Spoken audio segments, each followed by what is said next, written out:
Hello and welcome back to another Spirit of Nature art video tutorial, and we are back in my little cutout altered book. I'm enjoying working in this one at the moment, and I'm going to be using a central spread. I've drawn out this mandala pattern onto some tracing paper so that I can trace it into the book.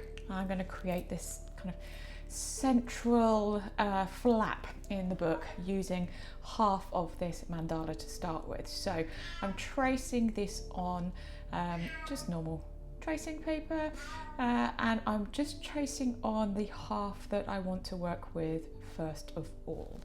So just now using that as my outline to cut out. So I've got my cutting mat here and my craft knife, and I'm just going to take my time and cut the outline of this mandala. So turning my book as I cut to make sure that I'm not taking that blade on a journey that is likely to slip or hurt myself. I'm sorry if you can hear my cat in the background. For some reason she wants to come in whilst I'm doing this video. So there we go, nice simple cutout there. You can see already the effect that I want to create, this flap in the middle with the mandala cutout. So I'm just going in and using just a normal kind of gel pen just to do the edges of those lines so that I don't lose them, because they're really faint on the page, and I want to start to be able to add the colour to this. But before I add the colour, what I want to do is add some gesso. So I want to prep this paper, because this is actually, I think I stuck together 2 sheets of paper so that I had a sturdy enough kind of flap in the middle there, and this old book paper will really absorb any media that I put on it unless I prep the page with gesso. So the gesso there is just kind of almost sealing that paper so it becomes easier for me to add the medium on that I want to. So whilst I've got the gesso out, I may as well do the other side of that page there that's part of the spread, so that that is all ready for me to work on. And I'm sorry here, my camera, I forgot to press record. So you'll see I've already started adding the colour. What I'm using here is I'm using Derwent Inktense pencils, which are water activated, but that you don't have to use water to activate them. So you'll see here, I'm actually using gesso to activate them. And this is a technique I really enjoy doing. It just gives a really nice, I like that kind of chalky finish that you get from using the gesso. So I'm just using literally I'm just drawing around the edge of that petal on the mandala, and then using the wet of the gesso to activate the colour and fade it into the centre. So you'll see what I'm doing here in terms of that, keeping it dark around the edge and just bringing that and fading it gradually as I come in towards the middle. So doing that again here with that next petal and using a slightly different colour. So I'm going to be using a few different colours on this part of the mandala here. So each kind of each round as you come in has a different colour to it. I'll put all the colours below. I think I use on the purple side of this, I think I use Mauve and Fushia and maybe deep indigo, I can't remember. But I'll put all of the colours that I use below. So you'll see here I'm not using too much of that Inktense. You can change the intensity by how much of that you put on first. So you'll see when I do the other side, when I want it a bit paler, I use much less, and on this side I quite like that really dark edge, so I am kind of pressing a little bit harder with the pencil. That's one of the reasons I really like the Inktense pencils, because they're so versatile and the colours are so vibrant once you activate them. And the great thing is once they are dry, they're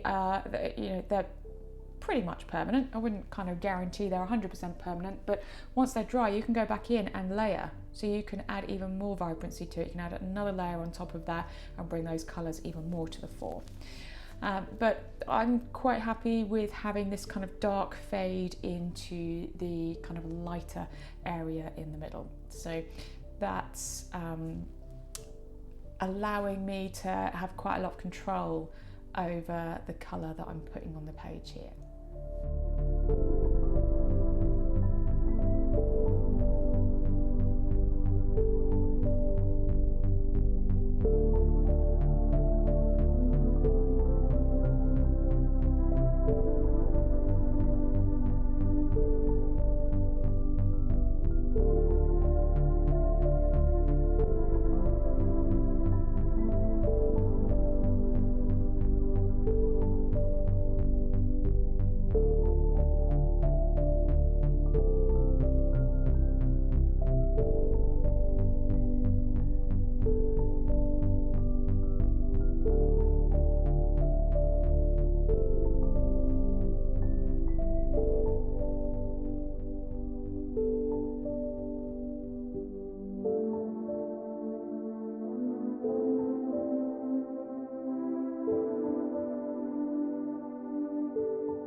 So you guys get the idea, you don't need to see me do all the rest of it as well.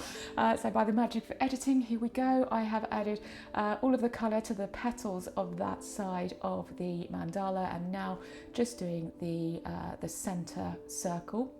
And you can see here where I am adding more of that Inktense pencil to one side than the other, because I want one side to be much more coloured and to fade into a kind of paler side of things. So I'm using my gesso, and I'm also just putting a small amount of water on my craft mat there. So I'm dipping into the gesso and then into the water just to help move that around the page a little bit, because gesso is quite thick. So just a teeny tiny little bit of water on my brush there just helps me to be able to move that around the page and blend it out a lot easier.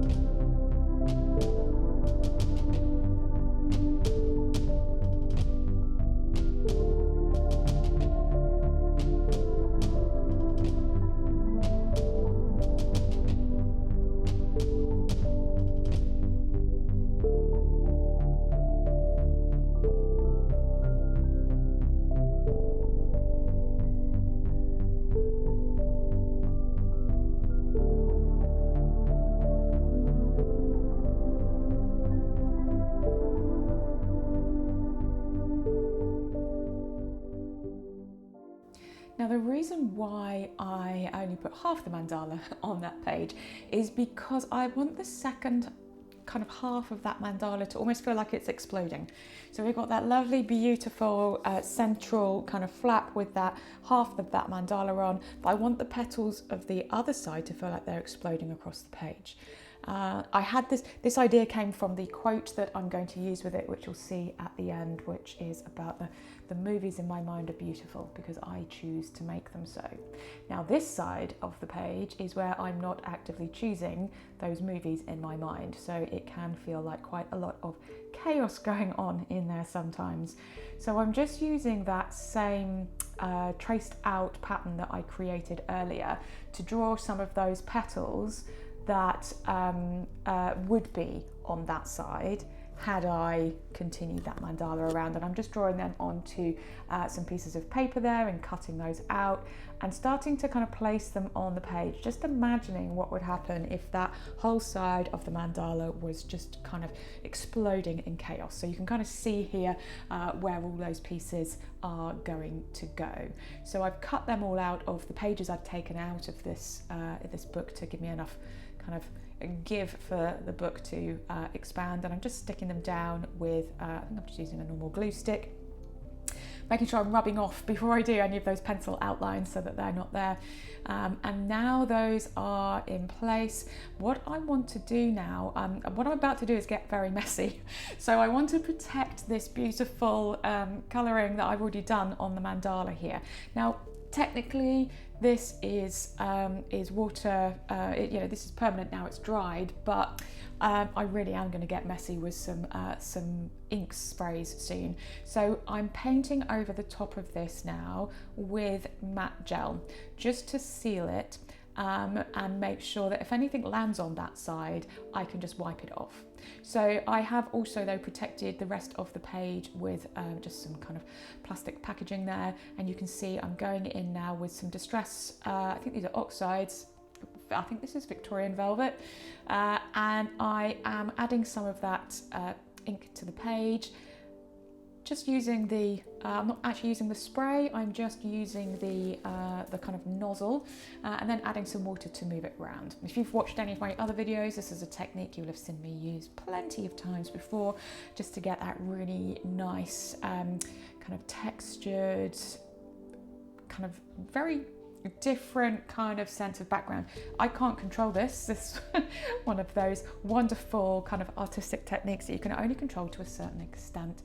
So I'm adding the ink, I'm adding a bit of water to move it around the page. I'm moving the book purposefully to allow that ink to move around the page. And then crucially, I am drying in between each layer. So I'm going in now with I think it might be Dusty Concord, and I think that is ink rather than oxide, but I will put that information below for you. Moving the ink around with my fingers when I want to as well, so really getting in and getting messy with that, but drying in between each layer, and that's really crucial when we're doing this technique, because it means that we do get that layered effect rather than all of those colours merging into one and blending together. So just going in, following my instinct, adding the colours where I feel that they are needed, giving them a little squirt with water so I can move them around. And of course, because I prepped this page with gesso, it's moving around the page really nicely rather than sinking in. Although you can see that difference on those petals where I haven't prepped with gesso. And now what I am doing is, again, I want that explosion idea, this sense that this side of the mandala is exploding. So I'm adding the ink, but I am moving it around with this air pump. This is, I don't know if that's the right name for it. This is what you use with alcohol inks. So it's literally just a little puffer. I'm sure you can get something similar for cleaning cameras and stuff like that. So I'm just adding the ink on. I'm not adding water, I'm just adding the ink and then using the puffer to get this this sense of this kind of explosion. So, and then adding in some splatters as well with the ink. Again, continually drying in between each layer so that these layers build up one on top of the other. Just taking that protective coating off everything now that I've stopped being messy for now. Excuse me. And now just going in and starting to add some gesso to those petals, because this is a little bit like activating the petals on the other side. Distress inks are water activated, just like those Inktense pencils. So using the gesso on those petals with the ink there now will activate some of that ink. Now, because I didn't gesso those petals before, a lot of that ink will have already soaked into that paper. So it's not going to have a really strong colour. It's going to pick up a bit of it and reactivate it. So those petals will have that slightly tinted colour. And now I'm going back in and just adding some outline using those Inktense pencils again. But I don't want it to be as intense as the other side. So I'm adding a much smaller amount and just whilst I'm activating it, I'm not drawing it into the middle so much, just keeping it around the edge, just dabbing anything extra away that I don't want there.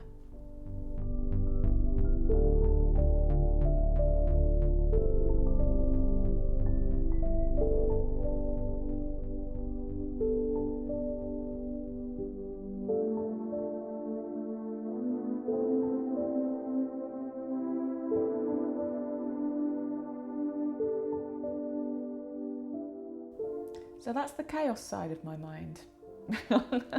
So I'm just going around now with my Posca pen and just smudging it whilst it's still wet, just to kind of highlight the edges of those petals. But yeah, this was exactly the kind of idea that I had in my mind. I wanted this side of the page to feel like that messy explosion in my mind when the thoughts are whizzing around, that riot going on with all of the thoughts really in that spin. And I really feel that that captures that really nicely. So now it's time to turn my attention to the more peaceful side of my mind, those beautiful movies that we can play in our mind. So again, just protecting that page behind using some plastic wrapping and adding some, there was a little bit of a mark on that bit of the page there, so I just added a bit of extra gesso just to kind of blank that out a little bit. But these two sides of the pages I've already gessoed.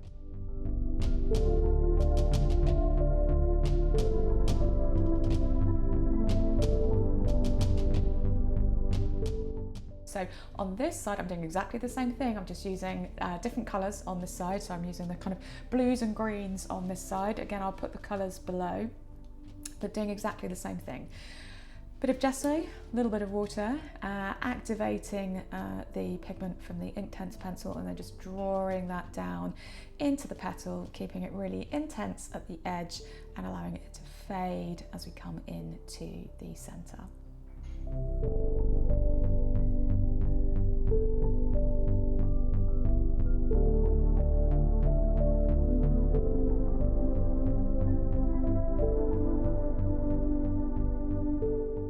And I'm really sorry I left my lamp in the middle of the view there, so hopefully that doesn't get in the way too much of you enjoying this video.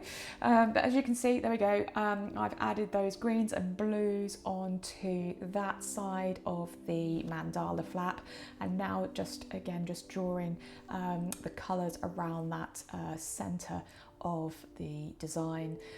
But I'm really wanting to, this is the calm side of my mind. So rather than having the chaos of the other page, I really want this to kind of fade into this real calmness. So you can see here, I've done the same thing, but I've just kept the colours really pale. They've just kind of faded away into that lovely kind of pale colour. And I'm doing the same thing, the same technique, using the inks and the water, moving it around the page, but I'm going for a much softer look here. And again, I did the same thing, protected the existing mandala with the matte gel. So you can see here I've added in some of the green as well. I'm picking out those two colours, the turquoise and the green, so that lime colour, picking those two out and using those two colours of ink. I'm just literally layering, keeping on going until I'm happy with the result that I've got, using the water to move it around the page, using my finger as well, then drying in between until I've got the intensity of colour that I want on that page. Now I want this page to be calmer, so there's a lot of kind of harsh edges on some of that kind of texture in the background ink there. So I am going in and reactivating that, but with the gesso. So I'm just dabbing a little bit of gesso onto my finger and moving it around the page, softening those edges. Doing it this way means I can be really specific about where I want to soften. And just so I'm specifically here, I decided I wanted to have that kind of almost like white halo around that side of the petals. So I'm just going in and adding that in and just kind of again working with it until I feel happy, until it kind of echoes that thought I had in my mind about it being a lot calmer. And now I'm using the Distress ink pads and just picking out a couple of colours there that match. So I'm using the Peacock and edging that, just using a blending tool on that side. And then on the other side, I think I use a mixture of Seedless Preserves and Dusty Concord, just to bring out those two, the more kind of pinky purple, the more kind of magenta colour, and the kind of darker, duskier purple. So I'm using both of them on that side just to kind of blend those together. And edging the page like this is It's always a good thing to do because you can start to, it kind of gives it that edge. It starts to help you kind of see it almost like when you put a frame around something. And then it's time for me to do the quote. It looks like I've already done the quote, doesn't it? But I haven't. I pre-stamped the quote onto tissue paper and cut it out and put it in place so I could see where I wanted it to be, so that I could then stamp directly onto the page without running out of space. Already confident in where I need to put things. So stamping it out first on tissue paper, cutting it out and then putting it in that place helps you to find the right place for it, position for it to be, but then also you can use that for when you're actually doing the stamping and marking it out as well. So I'm just using I'm using a permanent ink there, a Versafine ink that matches the turquoise colour, and then adding in these cute little flowers stamps. It just again felt like there needed to be a little bit of something more on that page. So these little stamps here just kind of helped to kind of finish that page off really, and they felt a little bit like little mini mandalas that just kind of echoed that main mandala on the page there. And that, I think, is it. There we go, the finished project, the crazy side of my mind and the calm side of my mind, and reminding myself that I have a choice about which of those kind of movies that I choose to run in my mind. So I'm really pleased with how this one came out. I hope you've enjoyed watching it. I hope it's inspired you to get creating, and I look forward to seeing you at another video very soon.